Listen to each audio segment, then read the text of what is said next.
আসসালামু আলাইকুম everyone, welcome back to my channel Farhana's cooking studio. আজ আমি আপনাদের সাথে শেয়ার করব টমেটোর চপ। আপনারা ঝটপট এই টমেটোর চপটি বাসায় বানিয়ে খেতে পারেন। চলুন দেখে নেই কিভাবে টমেটোর চপ বানাতে হয়।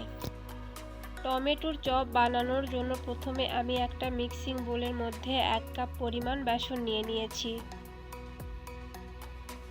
এখন আমি এখানে দিয়ে দিচ্ছি 1/4 কাপ আটা। আপনারা চাইলে এখানে আটার পরিবর্তে চালের গুঁড়াও ব্যবহার করতে পারেন। গরম মশলা গুঁড়া দিয়ে দিচ্ছি 1/2 চা চামচ পরিমাণ। আপনারা গরম মশলা গুঁড়ার পরিবর্তে এখানে গরম মশলা বাটাও ব্যবহার করতে পারেন। তারপর আমি এখানে দিয়ে দিচ্ছি সামান্য পরিমাণ জিরা গুঁড়া। হলুদ গুঁড়া দিয়ে দিচ্ছি 1/2 চা চামচ পরিমাণ। মরিচের গুঁড়া দিয়ে দিচ্ছি 1 চা চামচ পরিমাণ। মরিচের গুঁড়ার পরিমাণটা আপনারা আপনাদের টেস্ট অনুযায়ী কমিয়ে কিংবা বাড়িয়ে দিতে পারেন। তারপর দিয়ে দিচ্ছি স্বাদমতো লবণ। সব উপকরণ দিয়ে দেওয়া হয়ে গিয়েছে। এখন আমি একটা হ্যান্ড হুইস্কের সাহায্যে সবকিছু ভালোভাবে মিক্স করে নিচ্ছি।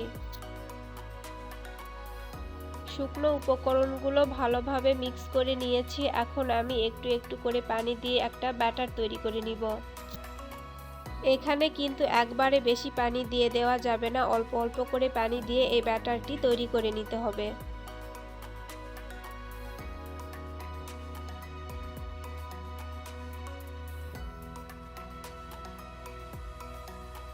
ব্যাটারটি খুব বেশি ঘন কিংবা খুব বেশি পাতলা করার দরকার নেই।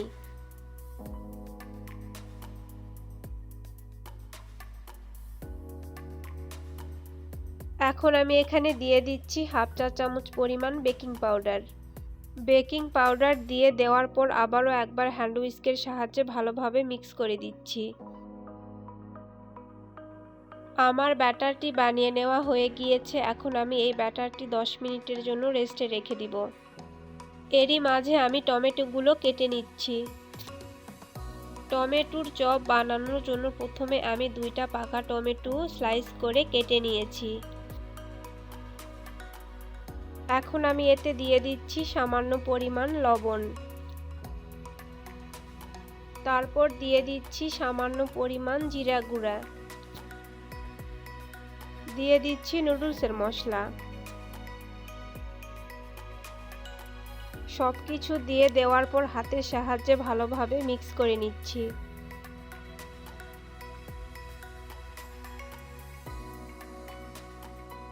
মশলাগুলো কেটে নেওয়া টমেটোর সাথে ভালোভাবে মিক্স করে নিয়েছি। এখন আমি টমেটোর চপগুলো ভেজে নিব।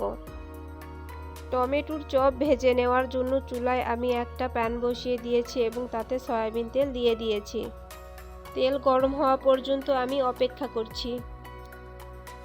তেল ভালোভাবে গরম হয়ে এসেছে। এখন আমি একটা একটা করে কেটে নেওয়া টমেটোর টুকরোগুলো ব্যাটারের মধ্যে দিয়ে তেলের মধ্যে দিয়ে দিচ্ছি।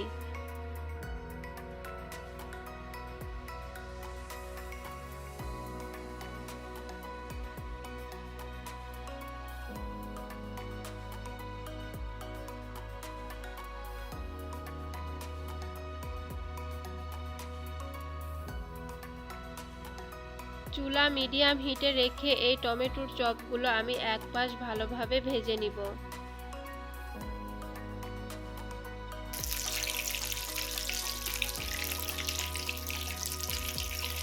দেখুন টমেটোর চপগুলো হালকা ব্রাউন কালার হয়ে এসেছে। এখন আমি এগুলো উল্টিয়ে দিচ্ছি।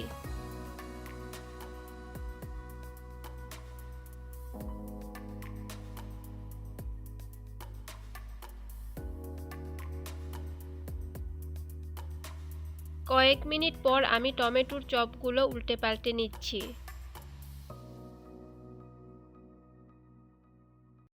টমেটোর চপগুলো প্রায় ভেজে নেওয়া হয়ে গিয়েছে। আমি আর 1 মিনিটের মতো উল্টে পাল্টে এই চপগুলো ভেজে নিব। টমেটোর চপগুলোর মধ্যে সুন্দর একটা কালার চলে এসেছে। এখন আমি এগুলো তুলে নিব।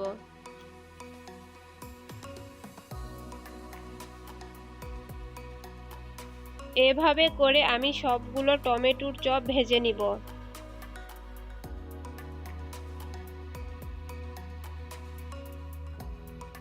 আমার সবগুলো টমেটোর চপ ভেজে নেওয়া হয়ে গিয়েছে। দেখুন টমেটোর চপগুলো কতটা ক্রিস্পি এবং কতটা লোভনীয় হয়েছে। আমার এই আজকের সহজ রেসিপিটি ভালো লাগলে প্লিজ লাইক, কমেন্ট এবং শেয়ার করবেন। আর ভিডিওটি ভালো লাগলে অবশ্যই আমার চ্যানেলটি সাবস্ক্রাইব করে আমার পাশেই থাকবেন। আজ এখানেই বিদায় নিচ্ছি। আল্লাহ হাফেজ।